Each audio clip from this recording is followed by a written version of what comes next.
100,000 تومان بریم تو فروشگاه ببینیم چیا میتونیم تهیه کنیم. خیلی هیجان دارم، حتما همراه من باشید. بیایید. خب بچه اینجا قسمت نوشیدنی و لبنیاته، ولی از اونجایی که بودجه ما خیلی محدوده ما از این قسمت فقط یه دونه آب معدنی کوچیک برمی‌داریم. همونطور که می‌دونید تخم مرغ پای ثابت خریدامونه. 3 تا دونه تخم مرغ برمی‌داریم، اونم برمی‌داریم، یه بسته نون لواش.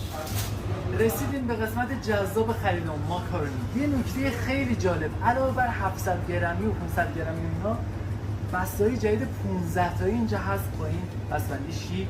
اینجا روغن هم هست، ولی اونجایی که به تنهایی خودشون 100,000 تومنه بیخیال میشین. پای مرغ برای سوپ خیلی خوبه. پای مرغ چند؟ کیلو 40,000. نیم کیلو زحمت نداری؟ آقا من نداریم، ولی چون با کلیپات خیلی حال می‌کنین نیم کیلو برو براشون از انبار بیار. از شما در نکنم. برنج ایرانی کیلویی 110 تومن، 200 گرم برمی‌داریم، متناسب با بودجه‌م.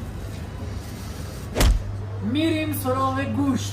آقا گوشت کیلو چند؟ 240 تومن. خب میریم سراغ سبزی. کمتر از 100,000 تومن. باشه. چقدر شد؟ ممنونم. 98 تومن؟ 2 تومن دیگه دارم. چای نگرفتم. چای داری؟ از شما در نکنه. مرسی. چقدر شدی با این؟ 1000 تومن دیگه دارم. یا چی بخرم؟ سیگار، یه نخ سیگار میشه؟ وای آقا بفرمایید 100,000 تومن. این همه خرید فقط با 100,000 تومن. باورم نمیشه. کی باورش میشه با 100,000 تومن 4 تا کیسه ها هم لطف کردن رایگان دادن. حالم خیلی خوب، حال هممون